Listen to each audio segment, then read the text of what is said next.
पांडुरंग पांडुरंग पांडुरंग पांडुरंग पांडुरंग पांडुरंग पांडुरंग पांडुरंग पांडुरंग पांडुरंग पांडुरंग पांडुरंग पांडुरंग पांडुरंग पांडुरंग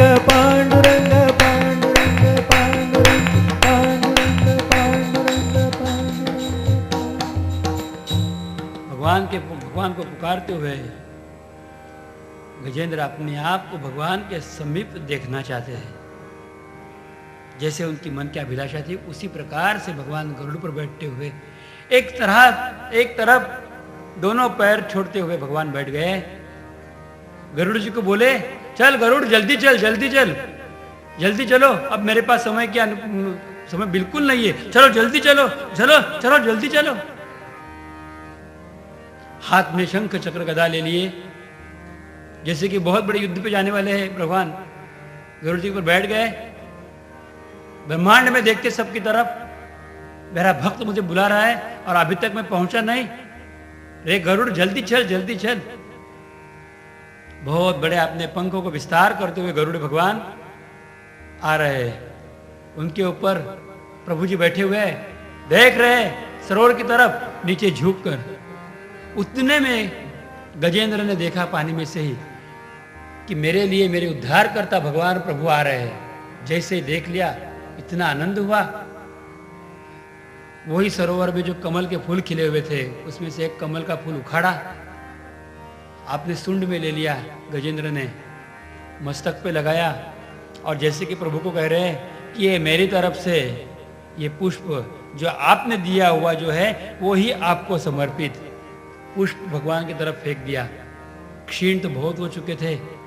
उसी क्षण भगवान नीचे झुक पड़े, गरुड़ को छोड़ा, ऊपर से नीचे कूद पड़े और एक हाथ से उन्होंने जो गरुड़ ने दिया हुआ फूल, जो गजेंद्र ने दिया हुआ फूल है वो अपने हाथ में पकड़ लिया। दूसरे हाथ से चक्र छूटा, गजेंद्र के लिए चक्र निकल गया, वो ग्राह के लिए, और जोर से चक्र कब आया और ग्राह का गला काट दिया, किसी को समझ में आया। और बाकी दोनों हाथ में से आयुध छोड़ दिए और गजेंद्र को उठाकर अपने गले को लगाया और ऊपर उठाते हुए भगवान ने उसको भूमि पे लाके रख दिया। गजेंद्र भगवान की तरफ देखते हैं, भगवान अपने भक्त की तरफ देखते हैं। जिसने मुझे जो भाव भक्ति से समर्पित किया, जैसे दिया मैं ले लेता हूं। भगवान का तो ब्रीदे पुष्पम पत्रम फलम तोयम यो में भक्त्या प्रयच्छति। गजेंद्र ने चारों प्रकार का दान प्रभु को किया था। गजेंद्र का पहला दान पुष्पम, उन्होंने सरोवर से पुष्प उखाड़ के भगवान को दे दिया था। पत्रम, अपना जीवन एक सूखे हुए पत्ते की तरह भगवान के चरण में अर्पित किया था। फलम, पूरे जन्म के कर्म का फल अंतिम क्षण में भगवान को याद करना, वो किया था, अर्पित किया था। और तोयम, अपनी आंखों से ही 2 बूंद पानी निकाले थे प्रभु के लिए। भगवान को चारों प्रकार से प्राप्त हो गए। भगवान ने गजेंद्र का उद्धार किया, आकाश से पुष्प वर्षा हो गई और जय जयकार हो गया। बोलो भक्त और भगवान की जय। अद्भुत रूप से गजेंद्र का उद्धार हो गया। गजेंद्र को पूछा, जीना है आपको? गजेंद्र बोलते नहीं। फिर क्या चाहिए आपको? भगवान आपको पा लिया, जब आपके में गले लग गया उसके बाद और क्या चाहिए? कुछ भी नहीं चाहिए। एक ही है, आप में समा जाना चाहता हूं। भगवान के स्पर्श से गजेंद्र भी मुक्त हो गए और चक्र के स्पर्श से वो ग्राह भी मुक्त हो गए। राजा परीक्षित ने पूछा, है कौन थे? तो कहने लगे कि पिछले जन्म में ये गजेंद्र जो थे ये पांड्य देशीय राजा इंद्रद्युम्न के रूप में थे। एक बार राजपाट छोड़ते हुए प्रभु की पूजा करते हुए गिरिकंदर में जाके बैठे थे। वहां अगस्त्य मुनि का आगमन हो गया। इंद्रद्युम्न राजा ने मुनि का तिरस्कार किया, सत्संग का तिरस्कार किया और पूजा करता रहा। इसीलिए उसको गजेंद्र बनना पड़ा। और ये हुहु नामक गंधर्व था, देवर नाम के ऋषियों को हंस पड़ा था, इसलिए वो हुहु गंधर्व को ग्राह बनना पड़ा। लेकिन पूर्व जन्म के स्मृति से दोनों को भी भगवान का दर्शन हुआ तथा भगवान से ही उनका उद्धार हुआ। ऐसे उद्धार करता प्रभु है हमने एक ही करना चाहिए कि हमेशा प्रभु को याद करना चाहिए। गजेंद्र ने भगवान की जो स्तुति की, कहते हैं कि जो भी कोई सूर्योदय के पूर्व काल में उठकर गजेंद्र द्वारा गाई हुई भगवान की स्तुति गाते हैं, प्रभु कहते हैं कि उनको मृत्यु के समय में विमल बुद्धि प्रदान करता हूँ, उनको मृत्यु के समय मेरी याद बनी रहती है। अत्यंत अद्भुत चरित्र कि जिसमें भगवान की स्मृति की याद हमेशा बनी रहे। था गजेंद्र एक हाथी, था गजेंद्र एक पशु, लेकिन प्रभु को याद किया, इसलिए उसका नाम भागवत में जोड़ा गया। इतनी बड़ी बात ये भागवत भी बताते हैं। भगवान शुक्रदेव स्वामी महाराज आया परीक्षित को प्रणाम करते हैं, थोड़ा नाम संकीर्तन करते हैं और आगे की कथा देखते हैं।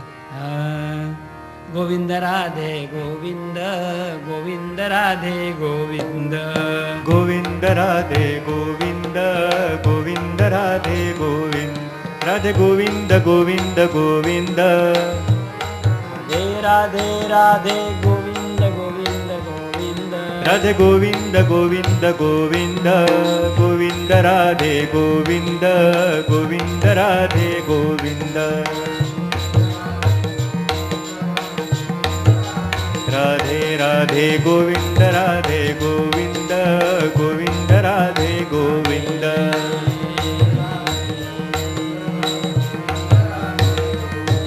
राधे गोविंद गोविंद गोविंद,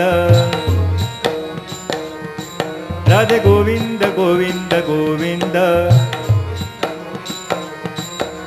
गोविंद राधे गोविंद, गोविंद राधे गोविंद, तेरा पाद गोविंद राधे गोविंद, गोविंद राधे गोविंद,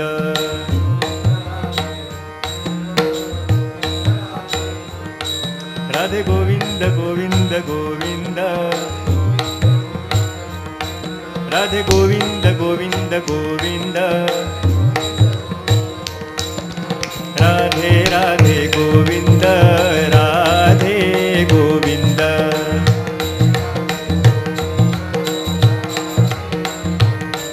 राधे गोविंद, राधे गोविंद, गोविंद राधे गोविंद,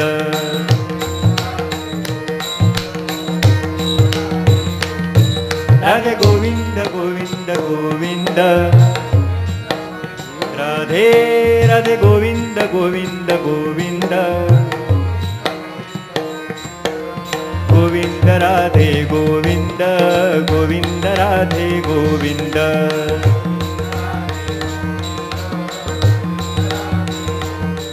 राधे गोविंद राधे गोविंद, गोविंद राधे गोविंद,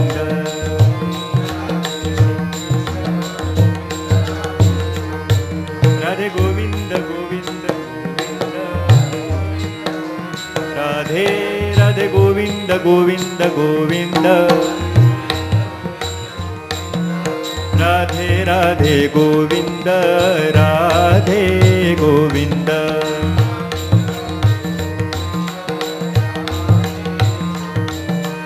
गोविंद राधे गोविंद, गोविंद, राधे गोविंद गोविंद गोविंद, राधे गोविंद, राधे राधे राधे गोविंद गोविंद गोविंद, राधे गोविंद गोविंद गोविंद, राधे राधे राधे राधे राधे राधे राधे राधे राधे राधे राधे राधे गोविंद गोविंद राधे गोविंद, राधे राधे राधे राधे राधे राधे, राधे राधे राधे राधे, राधे राधे गोविंद, राधे गोविंद, राधे गोविंद गोविंद गोविंद, राधे राधे राधे गोविंद गोविंद गोविंद,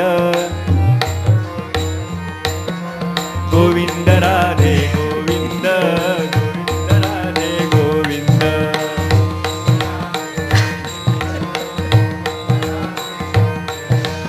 गोविंद राधे गोविंद, गोविंद राधे गोविंद,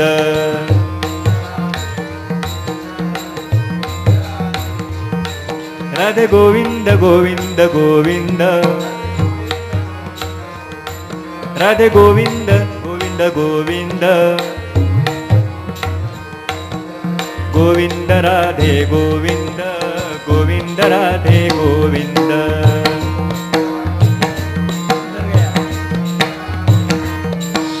गोविन्द राधे गोविन्द गोविन्द राधे गोविन्द गोपाल कृष्ण भगवान की जय। श्री गुरु गोविंद महाराज की जय। श्री सद्गुरु केशव दत्त महाराज की जय। माऊली सद्गुरु मधुसूदन महाराज की जय। सर्व संतन की जय। भगवान सुखदेव स्वामी महाराज राजा परीक्षित जी को कह रहे हैं, हे राजन,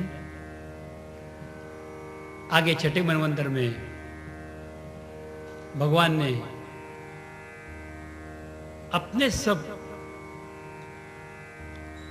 अपने द्वारा निर्मित सब जीवों से बहुत बड़ा मंथन करवाया था और उससे अमृत की एवं अनेक शुभ रत्नों की प्राप्ति की थी।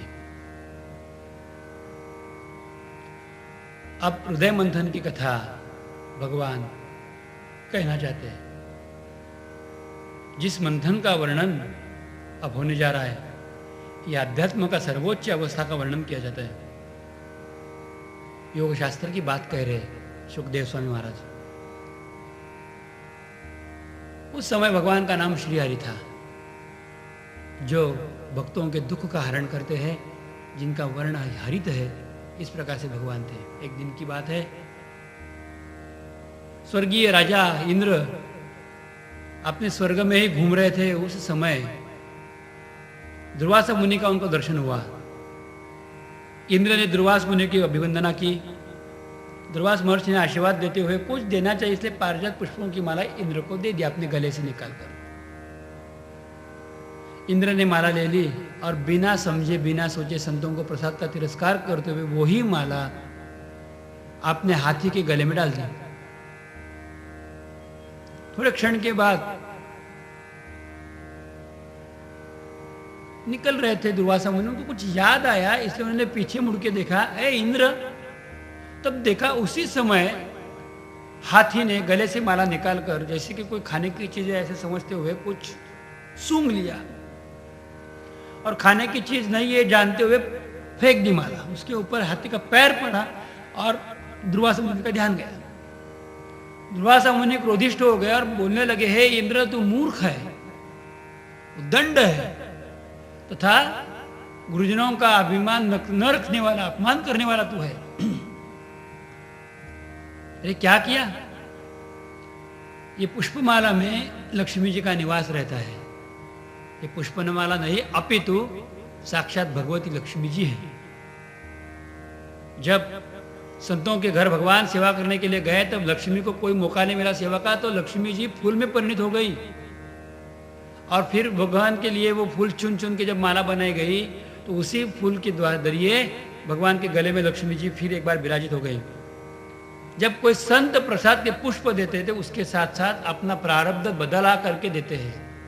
लो, पुष्प नहीं तो हमारे लिए अनुकूलता ले आते हैं और हम उसको उठा के गाड़ी को लगाए या और कहीं रख दे या उसका तिरस्कार करें, इससे हम अपने श्रीहीन हो जाते हैं। ऐसे ही बात इंद्र के हाथ हो गई। इंद्र को श्राप मिला कि जा श्रीहीन हो जा, तेरा पैसा चला जाएगा तब पता चलेगा। बड़े लोगों को सबसे बड़ी सजा उनका पैसा उनके हाथ से निकल जाना यही होती है। जा बताया जाओ। उसी समय राक्षसों के राजा थे बलि राजा, जो प्रहलाद जी के पोते थे। उनके मन में आया कि अच्छा समय है और उन्होंने इंद्र के ऊपर हमला बोल दिया।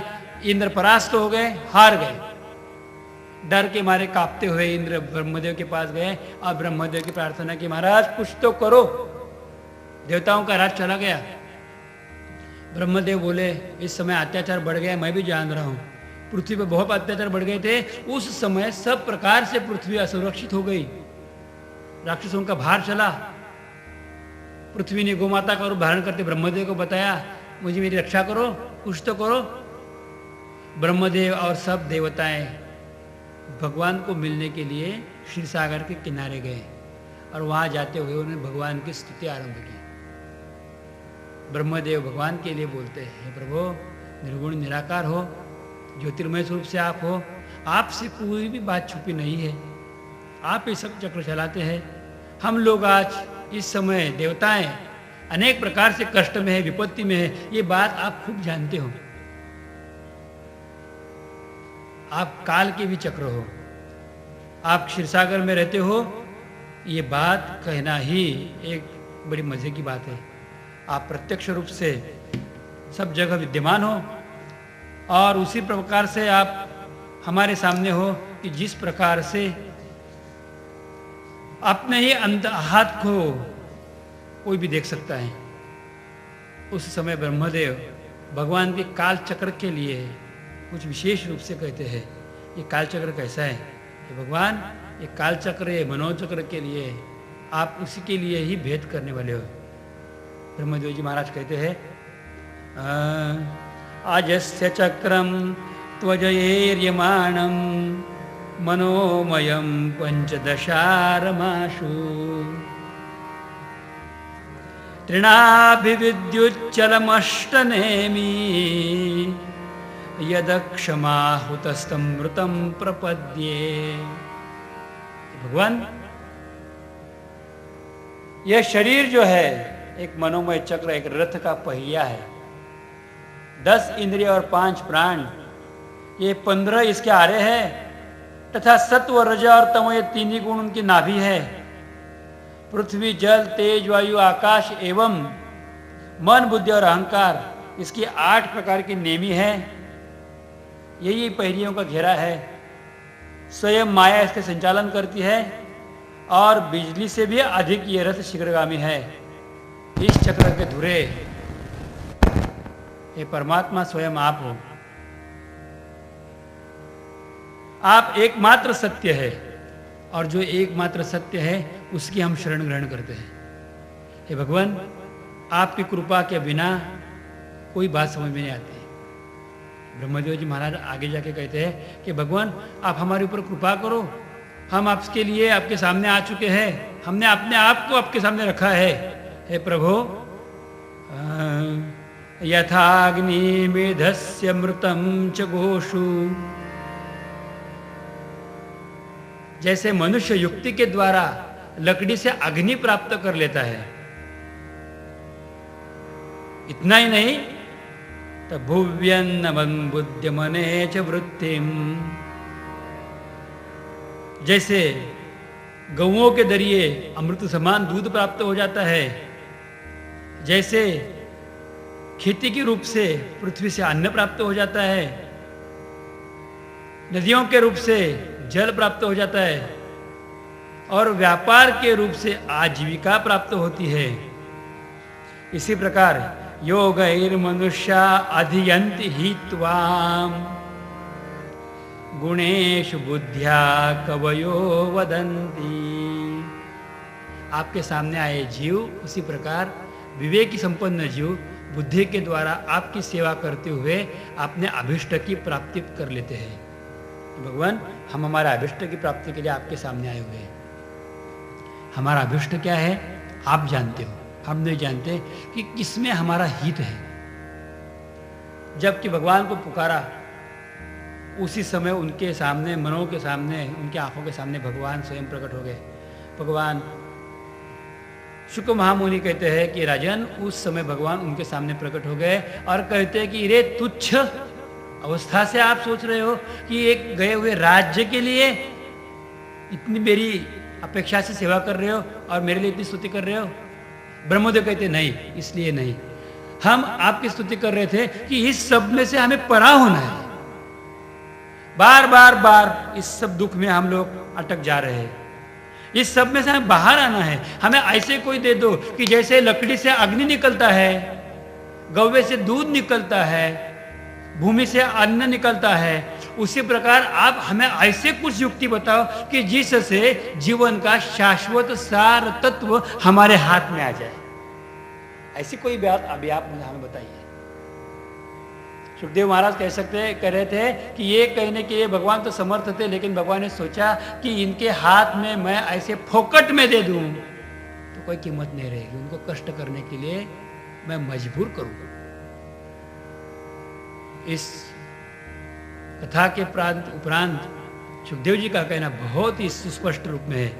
एक एवेश्वर सुंदर कार्य सुरेश्वर, ये सब कार्य सुरेश्वर भगवान प्रभु कर सकता था, लेकिन विहर्तु कामानास्ता समुद्रोन्तमंदिवी भी, लेकिन उन्होंने कोई उद्योग करे, इसलिए भगवान ने समुद्र मंथन करने के लिए उनको उद्युक्त किया। गोविंद राधे गोविंद गोविंद राधे गोविंद गोविंद राधे गोविंद गोविंद राधे गोविंद गोविंद गोविंद गोविंद गोविंद राधे गोविंद गोविंद राधे गोविंद गोविंद राधे गोविंद गोविंद राधे गोविंद राधे गोविंद गोविंद गोविंद राधे गोविंद गोविंद गोविंद राधे गोविंद गोविंद गोविंद राधे गोविंद गोविंद गोविंद राधे गोविंद राधे गोविंद राधे राधे गोविंद राधे गोविंद राधे गोविंद राधे गोविंद गोविंद राधे राधे राधे गोविंद राधे राधे राधे गोविंद राधे गोविंद गोविंद राधे गोविंद गोविंद राधे गोविंद राधे गोविंद गोविंद राधे राधे गोविंद गोविंद राधे राधे राधे गोविंद राधे गोविंद राधे गोविंद गोविंद राधे गोविंद गोविंद राधे गोविंद राधे गोविंद गोविंद गोविंद राधे गोविंद गोविंद गोविंद राधे गोविंद गोविंद राधे राधे गोविंद राधे गोविंद गोविंद राधे गोविंद गोविंद राधे गोविंद गोविंद राधे गोविंद। गोपाल कृष्ण भगवान की जय। प्रभु कहते हैं आप लोग समुद्र का मंथन करो, उसमें से उद्योग करते हुए कुछ प्राप्त करो। ये समय, ये काल आपके लिए अनुकूल नहीं है। इस समय असुरों के ऊपर काल की कृपा है, इसलिए जब तक तुम्हारा अभ्युदय और उन्नति का समय नहीं आता तब तक प्रतीक्षा करो। या दान वै वैदेश्यावत् संधिर्विधीयताम कालेनानुगृहीतैस्तैर् यावत् वो भव आत्मना। भगवान स्वयं कहते हैं कि मैं होते हुए भी हर समय मैं काल की अनुकूलता किसी को देता नहीं। रात के अंधेरा है इसलिए दिन के उजाले का आनंद मिलता है। दिन भर काम करते हो तब रात में सोने की मजा आता है। जो लोग दिन में भी सोते हैं उनको रात में नींद कैसे आए? मैंने दोनों भी इसलिए निर्माण किया है कि जिससे तुम्हें अधिक समृद्ध बनाओ। आज तुम्हारे ऊपर संकट नहीं, ये तुम्हारे ऊपर सीखने की घड़ी है। क्यों नहीं समझते? अपने मन की शक्ति बढ़ाओ, अपने अंतरात्मा की आवाज सुनो और उत्तम काल की प्रतीक्षा करो। भगवान उत्तम काल की प्रतीक्षा के लिए कहते हैं kindly wait, you are in the queue. अच्छे काल की प्रतीक्षा करो, सर्वोत्तम काल की प्रतीक्षा करो। तब तक क्या करो? हाथ बांध के बैठ जाओ? नहीं, तब तक आप कार्य करते रहो। एक काम करिए, राक्षसों को भी साथ लो, असुरों को साथ लो और अमृत मंथन करो। किस तरह से करना मैं आपको बताता हूँ। क्षेत्वा शिरो दधौ सर्वान् विरुतर्ण औषधि मंथानम मंदरम कृत्वा नेत्रम कृत्वा तु वासुकिम सहायेन मया देवा निर्मन्थध्वनमतीन्द्रिता क्लेशभाजो भविष्यन्ति दैत्यायूयम फलग्रहाः। आपको क्या करना है मैं आपको समझाता हूं। जब परिस्थिति अनुकूल न हो, बिगड़ गई है, तो क्या करना चाहिए? ये क्षीरसागर में आप सब तिन की घास आदि लेके रखो, उसके साथ साथ लताएं रखो, औषधियां डाल दो। फिर तुम लोग मंदाराचल पर्वत की मथनी बनाओ और वासुकी नाग की नेति बनाकर मेरी सहायता से समुद्र का मंथन करो। उसमें सबसे बात बड़ी बताई गई कि मेरी सहायता से मंथन करो। हम उद्योग बहुत करते हैं लेकिन भगवान की सहायता नहीं लेते। हम हर डे टू डे लाइफ में, हर दिन के लाइफ में भगवान की सहायता के साथ साथ जाना चाहिए। यही अमृत मंथन की विशेषता है, समुद्र मंथन की विशेषता है। हमने उसको पुकारा चाहिए। इसलिए सुबह उठते ही भगवान का, ठाकुर जी का स्मरण करो, हे प्रभु तुम्हारी दया से उठ चुका हूँ, अब चलाओ मुझे। दोपहर खाना खाते समय याद करो, हे ठाकुर आपकी दया से मैं खाना खा रहा हूँ, अब आगे की बात। रात के समय सोने के पहले प्रभु को प्रणाम करो, आपने जो जो बताया उस तरह से दिन भर मैंने काम किया, अभी आपको समर्पित, आप मुझे संभालो। मेरी को साक्षी रखते हुए मेरी सहायता से समुद्र मंथन करो। विश्वास रखो दैत्यों को मिलेगा केवल श्रम क्लेश, लेकिन फल तुम लोगों को। एक मजे की बात भगवान की है, दैत्य भी उसके बेटे हैं, देवता भी उसके बेटे हैं, लेकिन भगवान कहते हैं दैत्यों को श्रम मिलेगा और तुम्हें फल। इसका रहस्य क्या है? ये जो समुद्र मंथन की बात है, ये सब कथा तो सबको मालूम है, रहस्य की बात कहना चाहते हैं कि भक्ति से बात बढ़ानी है। भक्ति क्या है? बताते हैं कि जब भक्ति युक्त अंतःकरण से आदमी अपने जीवन की तरफ सच्ची दृष्टि से देखता है, तब उसको उस सब का फल मिलता है। बाकी लोगों को जीवन में श्रम उठाने पड़ते हैं। जैसे कि गाड़ी में बैठकर आराम से मालिक जाता है और गाड़ी चलाने का श्रम गाड़ी चलाते हुए उस ड्राइवर को करना पड़ता है कि जो रास्ते की तरफ देख रहा है, लेकिन मालिक देख रहा है अपने ऊपर के मालिक की तरफ, उसको कोई श्रम नहीं। मैंने तुम्हारे लिए तो सब कुछ किया है, मंथन करोगे सामने से वो दुख पाएंगे क्योंकि वो मुझसे विमुख है।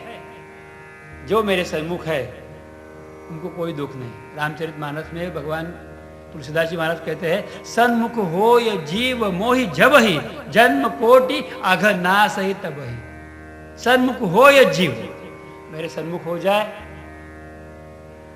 तो जन्म कोटि अघ नाश ही तब ही। सब प्रकार से दुखों का, दर्दों का अंत हो जाता है।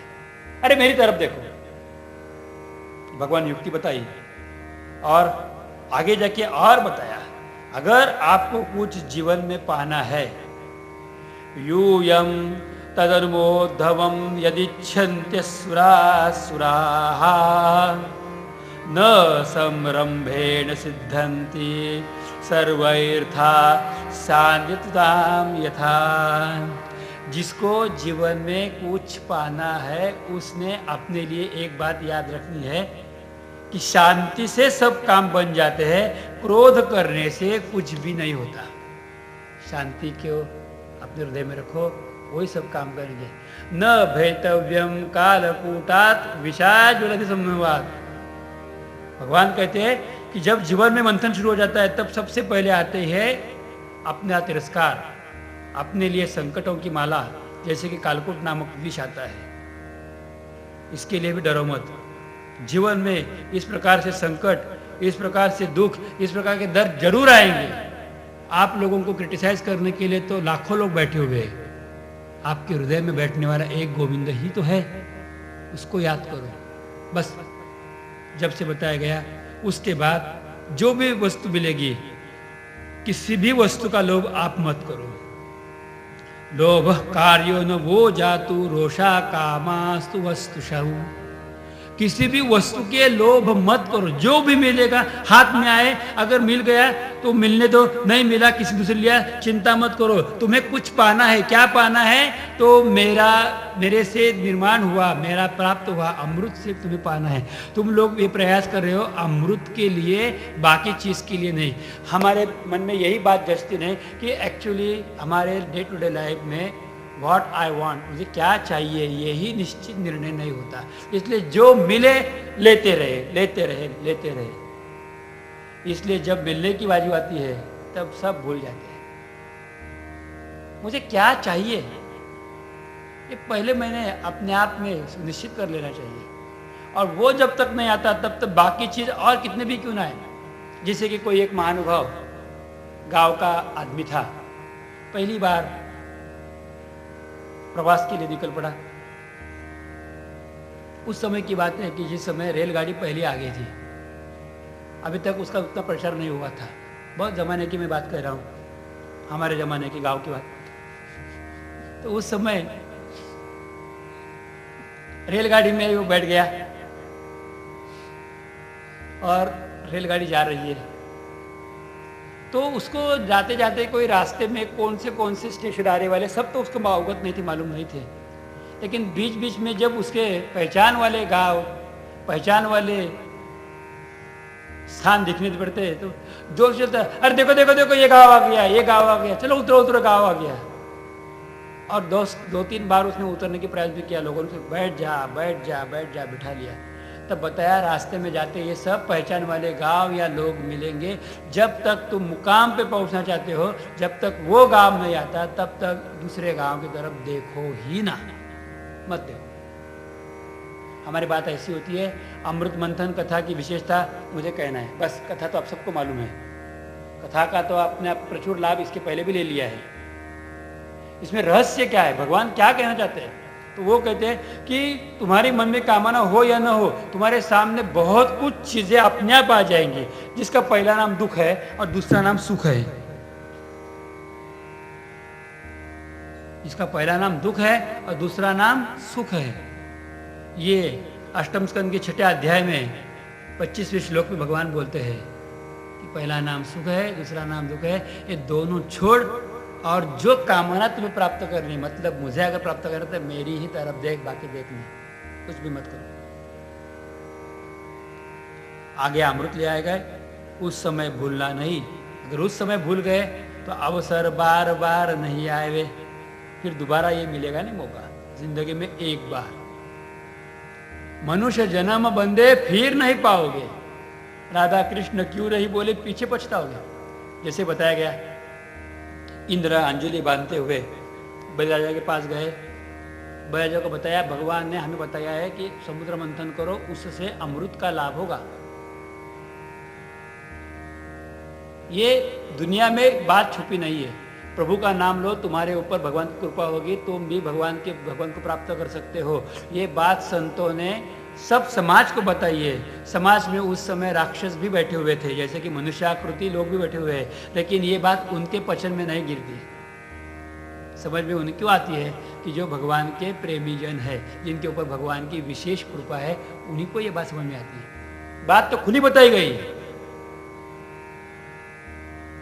ये बात समझने के लिए बलिराजा को एक बार मरना पड़ेगा। अभी इसके आगे एक बार बलि मर जाएगा, उसके बाद उसको ठाकुर जी की बात समझ में आएगी।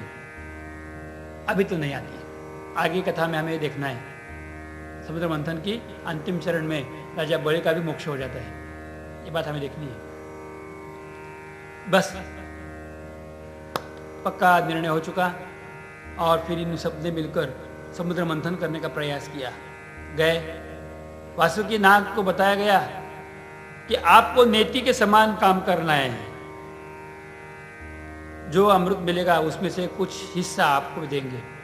मेरी पुरोहित को बताया कि आपको मंथन के लिए रवि बनना है, लाभ जो होगा आपको दे देंगे। राक्षसों को बताया आपको भी आना है, इसमें कोई चाल तो नहीं तुम्हारी? राक्षस ने पूछा, बोले नहीं। तो फिर चलो, जैसे हम बोले वैसे, हाँ आप बोले वैसा, चलिए। सब मिलके मंदाराचल पर्वत के पास आए, उसको उठाने का प्रयास किया, लेकिन ये किसकी बस की बात नहीं कि मंदाराचल पर्वत को उठा ले। प्रयास तो कर रहे थे। कहते हैं कि गेटवे ऑफ इंडिया पे 2 गांव के लोग आ गए और वहां बड़ा सा बिल्डिंग उन्होंने देख लिया, होटल ताजमहल, और सोची कि ये बिल्डिंग अपने घर में चाहिए, अपने गांव में ले जाने चाहिए। गांव की बात है, हमारे गांव में ये नहीं है, चलो ये लेके जाते हैं। तो उन्होंने अपने कपड़े उतारे और धक्का देना शुरू किया। कोई लोग मजा लेना चाहते ही थे, तो कोई लोगों ने उनका कपड़ा उठाया और थोड़ा दूर जाके रख दिया। इन दोनों ने धक्का देते देते गेटवे ऑफ इंडिया की इस बाजू में से वो होटल ताज को धक्का देते थे। उन्हें पीछे देखा तो पीछे उनको दिखाई दिया कि कपड़े तो इधर रखे थे, अभी उधर तक गए। इसका मतलब इतना ताज को हमने धक्का दे दिया, हर कपड़े को उठाया और दूर रख दिया। फिर बाद में उनके कपड़े चुराए उनको लगा कि ताजमहल अपने गांव में पहुंच गया। ऐसे लोग होते हैं। चलो ठाकुर जी का नाम लेते हैं। गोविंद राधे गोविंद गोविंद राधे गोविंद गोविंद गोविंद राधे गोविंद राधे गोविंद गोविंद गोविंद राधे गोविंद राधे राधे राधे गोविंद गोविंद गोविंद गोविंद राधे गोविंद गोविंद राधे गोविंद गोविंद राधे गोविंद गोविंद राधे भगवान गोविंद कृष्ण भगवान की जय। उस समय असुरों के सेनापति शंबर, अरिष्टनेमी, त्रिपुर निवासी ये सब लोग आ गए। देवता भी सब आ गए, सम्मिलित हो गए, उठाने का प्रयास कर रहे। लेकिन उन देवता और असुरों के हाथ, कमर, कंधे टूट गए, मन भी टूट गया, लेकिन वो पर्वत जगह से हिला नहीं। उस समय भगवान वहाँ प्रकट हो गए और भगवान ने अपने एक उंगली से पर्वत का स्पर्श किया और सीधा ला के रख दिया समुद्र के पास, क्षीरसागर के पास। जैसे भगवान ने बताई थी वैसे लता, वेली, पान, पुष्प सब औषधियाँ समुद्र में डाल दी गई। मेरु पर्वत रखा गया, वासुकी की नेति बनाई और फिर मथने के लिए तैयारी हो गई। तो फिर एक बात का झगड़ा आगे आया कि वासुकी नाक के सिर के बाजू में कौन जाएगा और पैर के बाजू में, यानी कि पूंछ के बाजू में कौन जाएगा। देवता लोग गए मुख के बाजू में। असुर कहने लगे कि हम पूंछ नहीं पकड़ेंगे, ये पूंछ तो शेष भाग है, हमें नहीं चलेगा। अगर आपको करना है तो आप पूंछ की तरफ जाओ, नहीं तो हमें नहीं चाहिए, हम तो आनंद में है। फिर गोविंद ने उनके हृदय में प्रेरणा दी कि आप पूंछ की तरफ जाओ। देवता लोग पूंछ की तरफ गए और असुर लोग ये वासुकी नाक के मुख के तरफ गए और फिर मंथन शुरू हो गया। ये मंथन जोर जोर से शुरू हो गया। मजे की बात ऐसी है कि जैसे ही मंथन शुरू हो गया, ऐसे पर्वत जो है वो अपने आप ढलते ढलते ढलते ढलते पानी में जाने लगा। वो किस तरह से रह सकता है? उस समय भगवान स्वयं, परमात्मा स्वयं कच्छप रूप बन गए और पर्वत के नीचे गए और अपने पीठ पर उन्होंने वो मंदराचल मेरु पर्वत को रख लिया। यही भागवत में भगवान का हुआ कच्छप अवतार है। हम उसका जय जयकार करते हैं। कच्छप भगवान की जय, कच्छप भगवान की जय, कच्छप भगवान की जय। एक विशाल एवं विचित्र कच्छप का उन्होंने रूप ले लिया और जम्बूद्वीप के समान उनका शरीर था। अपने पेट पर उन्होंने मंदराचल पर्वत धारण कर लिया। अब देवता और आसुर दोनों मिलकर मंथन करने लगे। जैसे ही कच्छप के ऊपर ये मंथन शुरू किया तो भगवान के पीठ को खुजला जैसा लगा, उनको जरा ठीक लगा। लेकिन उसके बाद समुद्र मंथन से अनेक प्रकार से जब मंथन का काम बढ़ गया तो अनेक प्रकार से दाह होने लगा। उस समय वासुकी के मुख से अग्नि का पान होना शुरू हो गया। जोर जोर से वो उसने अग्नि के फवारे छोड़े शुरू किए। उस समय दैत्यों को बड़ा ही कष्ट हुआ। दैत्य कष्ट के मारे रोने लगे, पसीना पसीना से हो गए। भगवान ने उनको भी सांत्वना दे दी, लेकिन अब वो पूंछ की तरफ नहीं जा सकते थे। फिर एक बार मंथन चालू हो गया तो मंथन से जैसे पहले बताया था उस प्रकार से हालाहल नामक अत्यंत उग्र कालकुट विष समुद्र मंथन से बाहर निकल पाया। जैसे ही विष आया, देवताओं को तो पता था, लेकिन सब लोग जलने लगे। हमें मालूम है कि इस तरह से हो सकता है, लेकिन जब डे टू डे लाइफ में, प्रैक्टिकल लाइफ में संकट आ जाते हैं तब हम अपने आप से टूटने शुरू हो जाते हैं। क्या करें क्या करें क्या करें। वो सब विष जो है वो इकट्ठा किया गया और अब इसका क्या करें। सब लोग मिले, बोल के देवता बोले कि शिवजी भगवान को पूछते इसका क्या करें, शिवजी को दे देते हैं। विष का प्याला लेके शिवजी के पास सब चले गए और शिवजी के सामने विष का प्याला रख दिया और बोलते हैं कि देवताओं से और राक्षसों की ओर बताया गया कि ये समुद्र मंथन में से पहला निकली हुई चीज आपको हम लोग दे रहे हैं। बोले क्या है? बोले विष है। अच्छी बात है, अमृत में भाग सहभाग नहीं, विष पहला शिवजी को दिया गया। शिवजी ने बताया कि इसका क्या करना है, आप अपने पास रखो। तो देवता बोले महाराज जी ये विष अगर ऐसे रखेंगे तो बाद में ब्रह्मांडों को जला देगा, एक काम करिए ना, आप पी लो ना। देवता भी बड़े मतलबी है, विष पी लो, अगर मर गए तो महादेव जी मर गए, हमें क्या करना है। उस समय सती जी, उनकी पत्नी धर्म पत्नी थी, सती जी की तरफ देखते हुए शिव जी ने बोला, देखो सती, ये लोग मुझे विष पीने के लिए बोल रहे, मैं क्या करूं? सती बोल रहे कि हमें मालूम है आपको विष पीना बहुत पसंद है, आप पी लो। क्या बात है। सती की तरफ देखते महादेव जी महाराज पूछते हैं कि आपने आज तक कभी विष पी? मैंने पिया, आपको मालूम है बोल रही है। तो बोले नहीं नहीं, ये संसार में जो भी दुख आते हैं वो पचाने के लिए एक गुरु के सिवा दूसरा कोई होता नहीं, आप हमारे गुरुदेव हो, आप विष पचा सकते, ले लो। भगवान शिव जी ने विष पी लिया, अपने कंठ में रखा, पेट में जाता तो पीने वाला मर जाता है, होठों पे रहता है तो सामने वाले को बोलते बोलते मार देते कड़वे बोल से। भगवान शिव जी ने अपने कंठ में रखा, उनके कंठ में राम नाम होने के कारण उनके ऊपर विष का कोई प्रभाव नहीं चला। थोड़ा सा गला उनका नीला बन गया, इसलिए उनका दूसरा नाम नीलकंठ परमेश्वर इस प्रकार से बन गया। अब की बार शिव जी उठ खड़े हुए, हाथ में त्रिशूल लिया, डमरू लिया, डमरू बजाने लगे और अत्यंत आनंद से ब्रह्मांड को नचाने लगे। शिव जी है तो गुरु रूप में, और अपने हाथ में डमरू लेते हुए पूरे ब्रह्मांड को नचाने लगे, बड़े आनंद में और शामिल हो गए। अद्भुत दृश्य कर नृत्य कर रहे, बड़े ही आनंद से सब लोग उनका आनंद ले रहे, सब लोग उनको प्रणाम कर रहे। प्रभु की अवस्था कैसी है? सोहम हर डमरू बाजे, सोहम हर डमरू बाजे, सोहम हर डमरू बाजे, सोहम हर डमरू बाजे, उसके सुर तालों पर, उसके सुर तालों पर, सुख कारक झूले पर, सुख कारक झूले पर, झूम रहे सरिता सर, झूम रहे सरिता सर, गिरि कंदर गाजे, सोहम हर डमरू बाजे, सोहम हर डमरू बाजे, सोहम हर डमरू बाजे।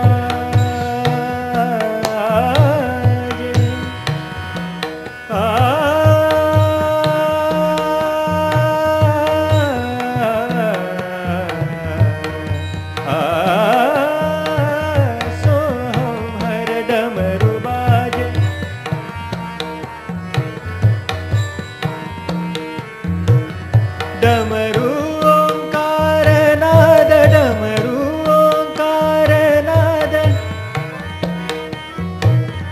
डमरू ओंकार नाद, डमरू ओंकार नाद, परमेश्वर का प्रसाद, परमेश्वर का प्रसाद, डमरू ओंकार नाद।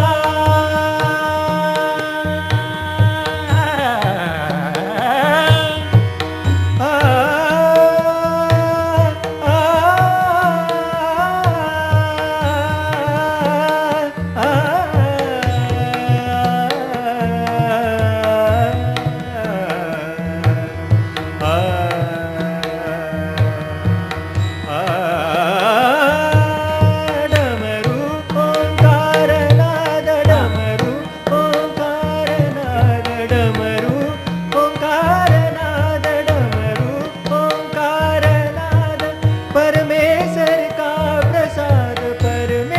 डमरू ओंकार नाद,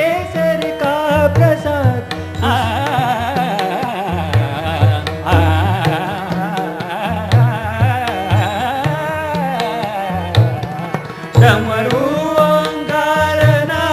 ओंकार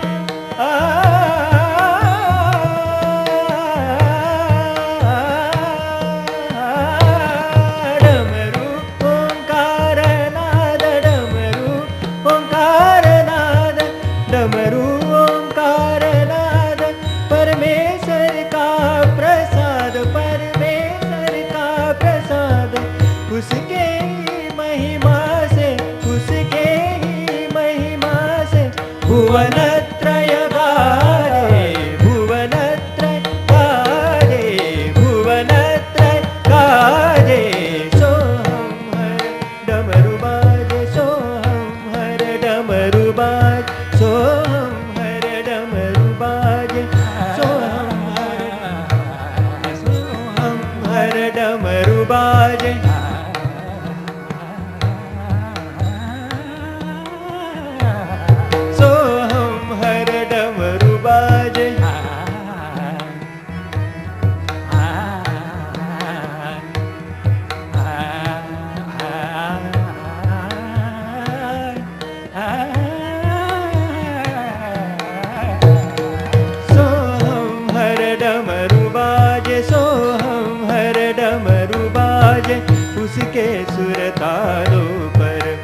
के सुरता दो पर सुखकारक झूले पर सुखकारक झूले पर झूम रहे सरितास झूम रहे सरितास गिरिकंदर गारे गिरिकंदर गारे गारे गारे सोहम हर डमरू बाजे सोहम हर डमरू बाजे सोहम हर सोहम हर सोहम हर डमरू बाजे।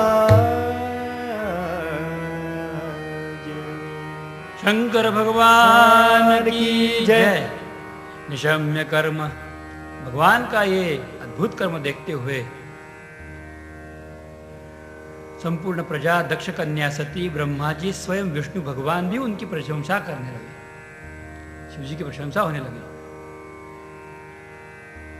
उनके हाथ से थोड़ा सा विष टपका था, वो उस समय बिच्छू, सांप तथा अन्य विषैले जीवों ने और विषैली औषधियों ने ग्रहण कर लिया। तब से वो विषैली बन गए। फिर एक बार मंथन चालू हो गया। अब की बार पर्वत ऊपर से उछलने लगा। उस समय भगवान महाविष्णु ही प्रकट हुए और ऊपर से पर्वत के ऊपर हाथ रखा। अब पर्वत दोनों तरफ सुरक्षित हो गया, लेकिन अब मंथन होना कठिन सा शुरू हो गया।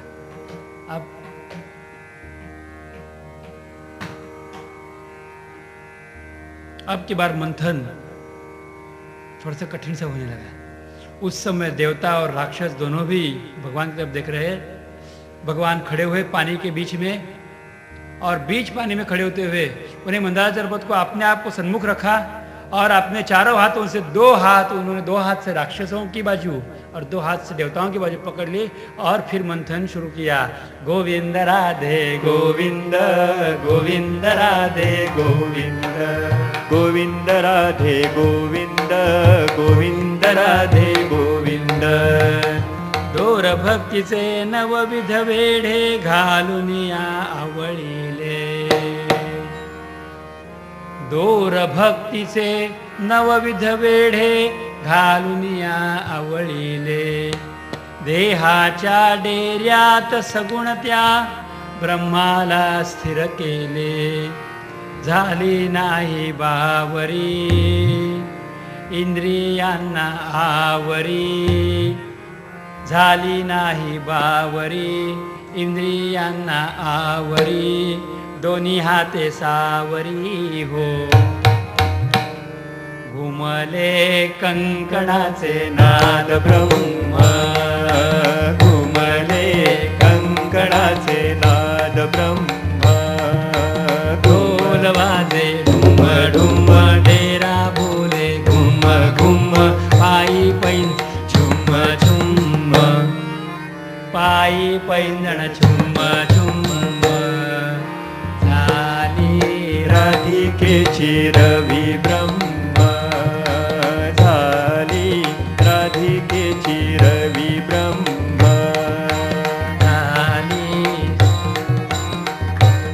जोर से मंथन चालू हो गया। झाली राधिकेची रवी ब्रह्म। देहाच्या डेऱ्यात ओतिले गोड दही भक्तीचे। देहाच्या डेऱ्यात ओतले गोड दही भक्तीचे। तल्लीनतेने डोळे मिटुनी मंथन हो राधेचे। तल्लीनतेने डोळे मिटुनी मंथन हो राधेचे। कृष्ण कृष्ण राधे श्याम मुकुंद माधव मेघश्याम। कृष्ण कृष्ण राधे श्याम मुकुंद माधव मेघश्याम। कृष्ण कृष्ण राधे श्याम मुकुंद माधव मेघश्याम। मुखी चाले घोषनाम। मुखी चाले घोषनाम। घुमले पैंजणाचे नाद ब्रह्म। घुमले पैंजणाचे नाद ब्रह्म। ढोल वाजे ढुम ढुम डेरा बोले घुम पायी पैंजण झुम झुम। पायी पैंजण झुम झुम। झाली राधिकेची रवी ब्रह्म।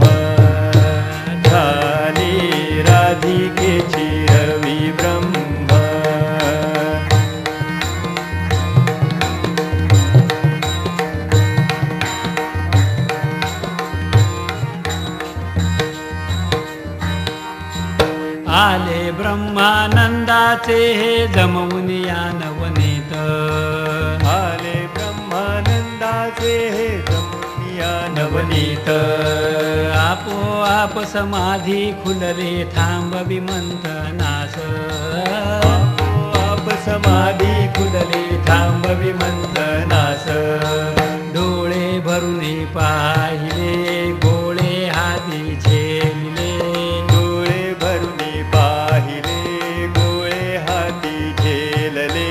डोळे भरून पाहिले गोळे हाती झेलले. वळून मागे पाहिले हो. वळून मागे पाहिले हो. पाठीशी उभे होते सगुण ब्रह्म. पाठीशी उभे होते सगुण ब्रह्म. ढोल वाजे ढुम ढुम राबोले घुम घुम. पायी पैंजण छुम छुम. झाली राधिकेची रवी ब्रह्म. झाली राधिकेची रवी ब्रह्म. झाली राधिकेची रवी ब्रह्म.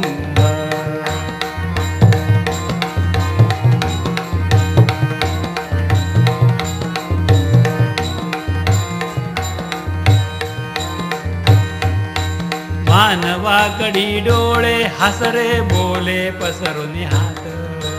मानवाकळी डोळे हसरे बोले पसरून हात. दे दे राधे तुझ्या भक्तीचे हातावरी नवनीत. दे दे राधे तुझ्या भक्तीचे हातावरी नवनीत. उचलून कडिये घेतले हृदयासी कवटाळिले. उचलून कडिये घेतले हृदयाशी कवटाळले. मुखी लोणी घातले हो. मुखी लोणी घातले हो. झाले राधा कृष्ण एक रूप. झाले राधा कृष्ण एक रूप. झाले राधा कृष्ण सगुण रूप. झाले राधा कृष्ण सगुण रूप. झाले राधा कृष्ण ब्रह्म रूप. झाले राधा कृष्ण ब्रह्म रूप. ढोल वाजे ढुम ढुम डेरा बोले घुम घुम. पायी पैंजण झुम झुम. झाली राधिकेची रवी ब्रह्म.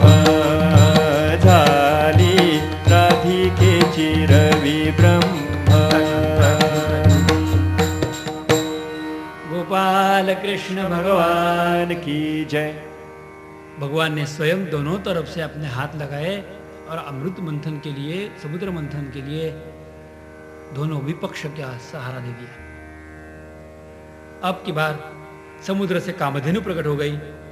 गोमाता कामधेनु ऋषियों को दी गई.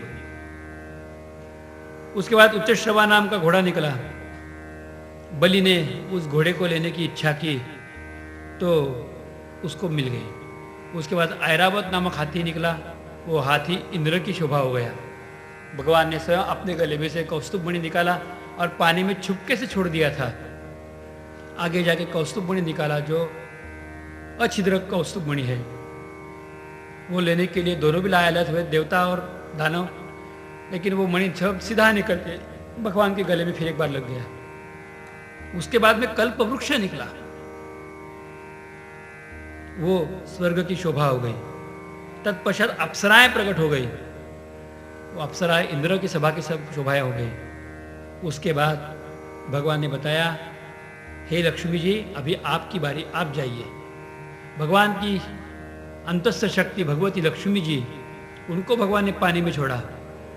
तो समुद्र मंथन से बाद में प्रकट जो हुई तो भगवती लक्ष्मी जो हुई सो हाथ में वरमाला लेके आई और बोलती है. लक्ष्मी का जब अद्भुत रूप देख लिया सबने, आश्चर्य में डूब गए. वो उपवर है और शादी के लिए तत्पर है. इतनी सुंदर लक्ष्मी जिनके शरीर से दिव्य सुगंध निकल रही थी, वो किसके साथ शादी करे? ऋषियों की तरफ देखा, ऋषियों की तरफ नहीं देख रहे थे। शिवजी की तरफ देखा, वो भी नहीं देख रहे थे। आसुर लालायत थे, लेकिन आसुरों के पास जाने के लिए लक्ष्मी तैयार नहीं थी। देवता तो लालची थे, देवता के पास भी लक्ष्मी नहीं गई। भगवान नारायण को देखने के बाद लक्ष्मी जी ने अपने हाथ से जो वरमाला थी वो वरमाला नारायण के गले में डाल दी और भगवान के साथ अपना विवाह कर लिया। जय जयकार हुआ। लक्ष्मी नारायण भगवान की जय, लक्ष्मी नारायण भगवान की जय, लक्ष्मी नारायण भगवान की जय। लक्ष्मी जी की स्तुति गाते हैं, भगवान की स्तुति गाते हैं।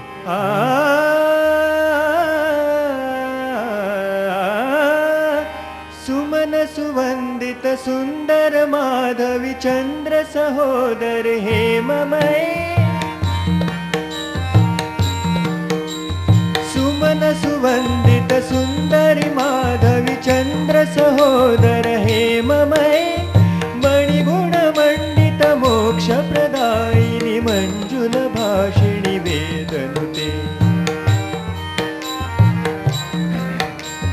पंकजवासिनी देव सुपूजित सद्गुण वर्षिणी शांतिमये, जय जय हे मधुसूदन कामिनी आदि लक्ष्मी पालय मां।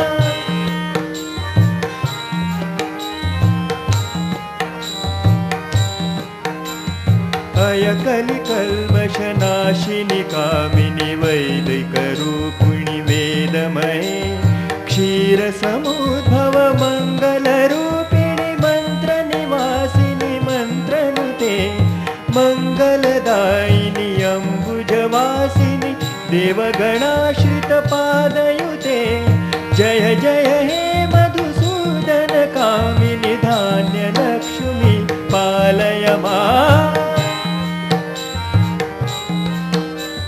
जय वरवर्णिनि वैष्णवी भार्गवी मंत्र स्वरूपिणी मंत्रमये, सुरगण पूजित शीघ्र फल प्रद ज्ञान विकासिनी शास्त्रनुते, भव भयहारिणी पाप विमोचिनी साधु जनाश्रित पादयुते, जय जय हे मधुसूदन कामिनि धैर्य लक्ष्मी पालय मां। जय जय दुर्गति नाशिनी कामिनी सर्वफल प्रद शास्त्रमये, रथ गज तूरग समावृत परिजन मंडित लोकनुते, हरिहर ब्रह्म सुपूजित सेवित ताप निवारिणि पादयुते, जय जय हे मधुसूदन कामिनी गज लक्ष्मी पालय मां। अय खगवाहिनी मोहिनी चक्रिणी राग निवर्धिनी ज्ञानमये, गुणगणदारधि लोकहितैषिणि सर्व सप्तभूषित गानभुते, सकसुरसु देव मुनीश्वर मानव वंदित पादयुते, जय जय हे मधुसूदन कामिनी संतान लक्ष्मी पालय मां।